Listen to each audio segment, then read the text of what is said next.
grab your popcorn, dim the lights, and here we go. It's a new energy and a new excitement here coming to Dallas with the XFL kicking off its inaugural season. All it took was just a little bit of workout equipment to bring two individuals that had never met each other before together. You get a cancellation, you get a cancellation, and you get a cancellation. That's what we've been hearing this entire week. I think it's time we just cancel 2020 altogether. Just a really difficult time for Astros fans, I would imagine, and for baseball as well, but there is a lot of attention surrounding this team. And we decided to do something just a little bit different. Welcome to the Sanitizer Series. March 26th was the date the Texas Rangers were set to open the 2020 season, but instead it took us all until late June to finally have an MLB season. That's the way this game is. You win, you lose, you celebrate, and you suffer. Dak Prescott and the Cowboys have until July 15th to work out a long-term deal after they placed a franchise tag of $31.4 million today. So football season is almost here, and that is a beautiful thing. Across sports, there's always that special fan, that super fan that helps lead the team to victory, gives them the motivation as well. You have Matthew McConaughey of the University of Texas down the road and Sister Jean of Loyola Chicago. Well, here in Brownwood, there is that super fan. Come and meet Titus.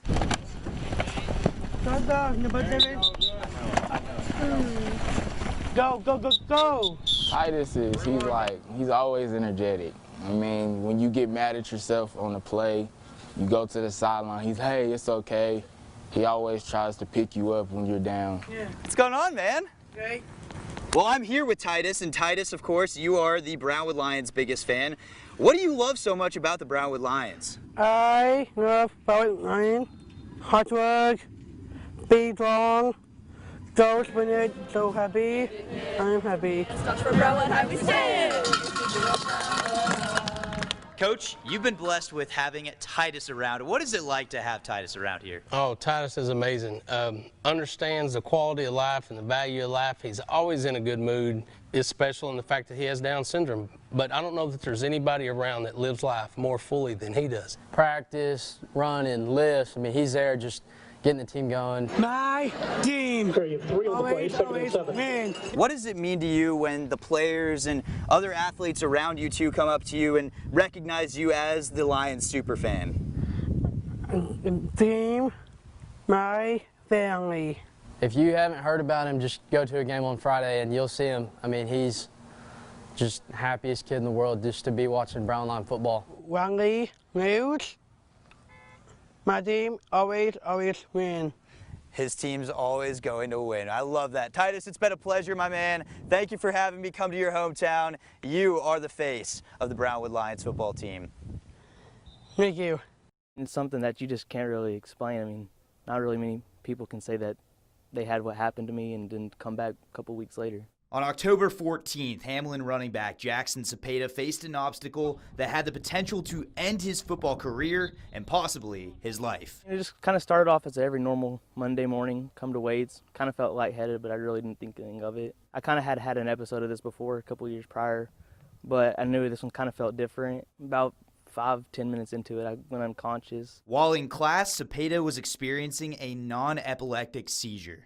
He became unresponsive, and it was just pretty scary time. Seeing him like that, I don't know, it's hard to see someone go through that. We prayed for him. Cepeda went to the hospital in Abilene before being airlifted to Cook Children's Hospital in Fort Worth, where he would regain consciousness that evening. Well, that night I kind of really just laid there in that bedroom and just thought that I was just really honestly lucky just to be alive still. Cepeda spent 3 days at Cook Children's before coming back to school that Friday to rejoin his teammates. I thought our kids did a great job of rallying around him as a brother. I was on a cane because I just wanted to be at the game to support the guys for everything that they had done for me through the whole week.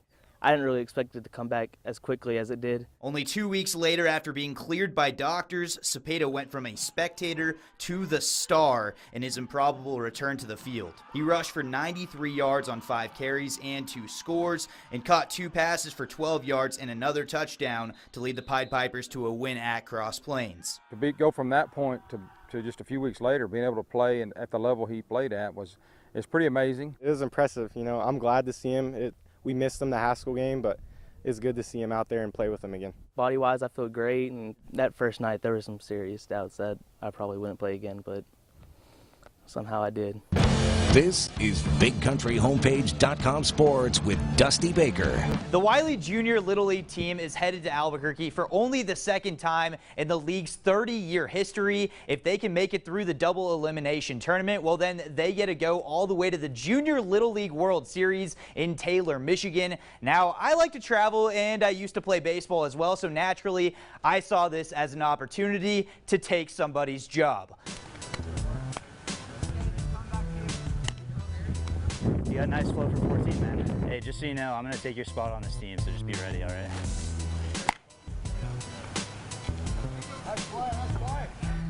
Forgot what it's like to practice.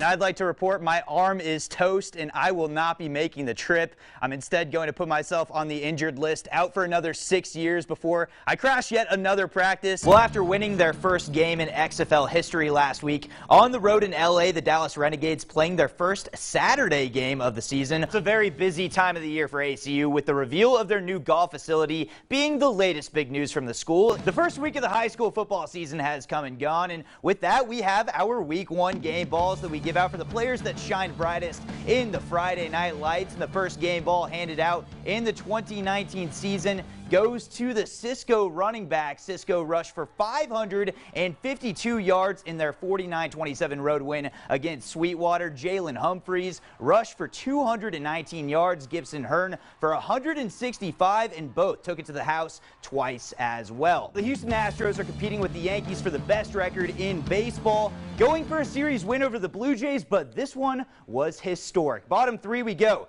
Justin Verlander on the hill strikes out Bo Bichette. Bottom 4, he strikes out Cavan Biggio, and then Justin Smoke at the plate, K him as well. That's 250 strikeouts for the year for Verlander, the 5th time in his career. Bottom 8 we go. Verlander working on a no-no, strikes out Rowdy Tellez. Randall Grichuk at the plate with. Then we have Billy McKinney as well at the plate, and that is just too filthy right there. My goodness, we go to the 9th, a no-no, but he has no run support, right? Well, top 9, Abraham Toro drives this deep to left field, and that one is gone off of Ken Giles of all people. 2-0 the Astros lead, and bottom 9, 2 outs, Bo Bichette at the plate. He's going to have a great career, but this is one he's not going to want to remember. Justin Verlander on the other end gets the ground out. Throw to first, and that is the 3rd no-hitter of Justin Verlander's career. 14 strikeouts on the day as well. He only allowed 1 base runner. This man is a living legend and a future